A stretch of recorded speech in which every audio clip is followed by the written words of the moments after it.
Hello YouTube and welcome back to the nation of free to play. I'm Mr. Mondstadt and today I have another tier list for you, namely an artifact tier list. We're gonna talk about the most efficient domains in Genshin Impact and how you should invest your resin so you get the best pieces in the least amount of time. I have prepared 5 tiers for you. From very efficient over worth farming over dedicated mains to strongbox instead and simply stop.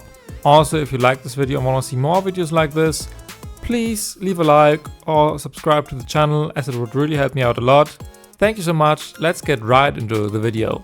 We're gonna cover all the artifacts that were released by now, the last ones being Obsidian and Cinder City. Let's start out with Thundering Fury and Thunder Soother.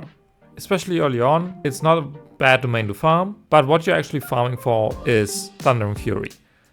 There are a couple of electro DPSs that can really benefit from the set, such as Sino, Keqing, or even Clara. So if you really want to main them and give them their potentially best set, I wouldn't stop you from farming this domain, but it's also not super efficient because of the second set, which is Thunder Soother, which is not really used on any characters in the meta. So these two sets kind of balance each other out. I would still say if you're a dedicated Electro main, you can go and farm the set, but also be aware of the strongbox where you can throw all your unwanted pieces into and hopefully get good pieces in return. Next up, we have the Veritas and Veneros set as well as the Maiden's Beloved set. And I think if you've played the game before and you ever used an Anemo character, you know how valuable the 4-piece Vivi is. And you also know how useless the 4-piece Maiden's Beloved set is. And that is the reason why I would not advise you to farm this domain later on in the game. If you're just starting out and this is the first time you farm artifact domains because you reach AR 45 and you need a 4-piece Vivi set, of course you can go ahead. But once you have like your basic 4-piece Vivi set, maybe some EM pieces here and there, I wouldn't go back into farming this artifact domain because Maiden's Beloved is just not used on any character. Even for a healer set, there are better healer sets in the game. So what I would do, I would strongbox Vivi instead, as it will save you a lot of time and resin. And you can go and farm another domain of your choice and then just strongbox all the unfortunate pieces into Vivi pieces, and you should also get a good set this way in a rather short amount of time. Next up, we have Crimson Witch of Flames as well as Lava Walker. Basically the same argument as for Vivi. Crimson Witch of Flames can still be a very good option for a lot of pyro DPSs. It can work for Gaming, it can work for D-Look or Klee. You can also build 2 tower on this set, so it does have its advantages. Lava Walker, however, is super niche and hardly used at all, which is also why I would not advise you to farm that domain, but to strongbox the pieces you need instead. You won't spend your resin in a very efficient way if you farm this domain all the time. Next up, we have Noblesse Oblige and the Bloodstained artifact set. So many supports can and want to use Noblesse Oblige that you need more than one set unless you want to share artifacts all the time, which I'm not a big fan of. Bloodstained is not really ideal to go for unless you want to play physical, which is not in the best spot at the moment. I'm not farming this domain anymore because I have enough Noblesse pieces. And if I want to upgrade someone, I would just strongbox for that upgrade instead of spending my resin for a potential upgrade. So I would put it in strongbox instead. However, if you're starting out the game, same as with Vivi, definitely go and farm it because you need a lot of Noblesse pieces to put on your supports. But once you have a decent amount of pieces that are usable, you can go and strongbox what you need. After that, we have the Blizzard Strayer set as well as the Heart of Depth set. And this one is an old domain, sure, but I think it's still great value for what it is to this day because there isn't really a freeze upgrade. Like Blizzard Strayer is still your best in slot for freeze teams as it gives you so much crit rate for free. And Heart of Depth is also not a bad artifact set for Hydro DPSs, especially old Hydro DPSs. You can still run Tartaglia on that, or run 2-piece to get some Hydro damage bonus. So I would say if you need one of the sets, it is worth spending your resin in and farming. However, it's not one of the most efficient domains in the game. Next up we have Tenacity of the Millelith alongside Pale Flame. Pale Flame is another physical damage bonus set. Again, I don't play physical at all. I think most of you don't. So this isn't the greatest value. Tenacity is a very good supportive set, especially for people like Zhongli. You can also run 2-piece if you need someone who needs more HP, for shielder for example, or healer. But I don't think it's enough to spend your resin continuously on this domain. Usually don't look for a lot of crit on Tenacity, so it's rather easy to get pieces that are usable, and I would just strongbox them instead. Also bear in mind, these tiers are not ordered in itself, so this is all the same. It's just based on the order that they show up. Next up we have the Nightmare of Eri Ayato and Zhao main, Echoes of an Offering and Vermilion. So yeah, this is basically the definition of if you're a dedicated main, as it is basically bound to one of the characters. If you're an Ayato main, Echoes is the best in slot. If you're a Zhao main, Vermilion is the best in slot. You really have to love and main these characters in order to actually talk about efficient resin use. So I put it here, if you're a really dedicated main, you can of course go and farm it, but I wouldn't advise you to do so if you can avoid it by any means. Then we have Emblem and Shimenawa, and this combination is very, very good. Now you might say, well, Shimenawa isn't as strong, the 4-piece is kinda niche. Yes, I get that. You can use it on Yoimiya and you can use it on Hu Tao, but the 2-piece set gives 18% attack, which is very useful for a lot of attack scalers. And Emblem is just so versatile, like so many characters want 4-piece Emblem. It's not only Raiden, it's Xingqiu, it's Xiangling, it's Beidou, it's Mona, and you can't really have enough good Emblem pieces. Also the 2-piece is super versatile for any support who needs ER. So I would say Emblem is a very efficient domain to farm, even later on in the game once you have a lot of pieces, because there are so many characters who can benefit from either of the 2-piece bonuses or the Emblem 4-piece set.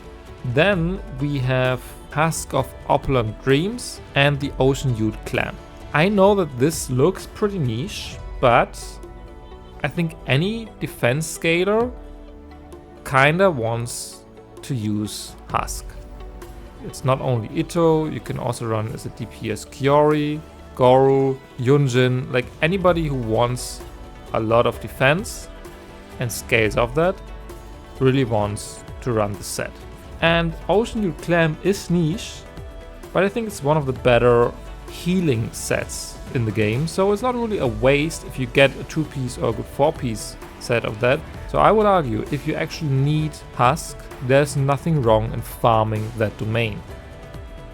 Then next up we have Archaic Petra and Retracing Bolide. Actually I had to look up the name, like I've never entered the domain, I don't even know where it is. Yeah, just don't farm this. I'm not saying the sets are bad, actually I will probably strongbox some Archaic Petra pieces, but there's actually nobody who really runs Retracing Bolide. Even for Yoimiya, Shimenawa is just better, so just don't spend resin in that domain. After that we have Gilded Dreams and Deepwood Memories, and this one is hands down one of the most efficient domains in Genshin Impact. The first domain that was released with Sumeru, and usually the first domain that is released with a new area is very efficient. That's true for Emblem, that's true for Gilded, and we'll see later on that's also true for some other regions. So any Dendro team can really benefit from Gilded and Deepwood. Most Dendro characters, most Dendro supports at least want to run Deepwood or have at least one Deepwood unit on the team, and then the rest can use the EM buff from Gilded Dreams. You can also run any EM scale on that, like you can run a Hyperbloom trigger on that, like Kuki or Raiden. You can run a Virgin trigger on that, like Toma. So yeah, even if you don't have anybody who needs it right now, you find characters who need these sets, so you can't waste your resin in that domain, really. Then next up we have the Desert Pavilion Chronicle and the Flower of Paradise Lost. Desert Pavilion is only really good for Wanderer mains. Flower of Paradise Lost is a pretty good set. However, I think it's not worth farming over gilded if you don't have Wanderer and can make use of Desert Pavilion. So it is good. I wouldn't really farm for it for the small 2 to 3% damage increase over gilded. But if you're dedicated main, you can definitely go for this set combo, as it's not a bad idea. It's not a bad set. You can decide for yourself whether you can make use of either set or both sets. Then we have Nymph Stream and Volkasha's Glow. I know that for a lot of Tartaglia mains, so when you got Child and this domain was out already, it is technically a tiny bit better than Heart of Depth, but it's not a big difference, it's not a big margin, and you have to be really dedicated to farm for this set because nobody else really benefits from it, and Volkasha's Glow is only really useful for the 2-piece set or if you have a high constellation Dea. But that's about it.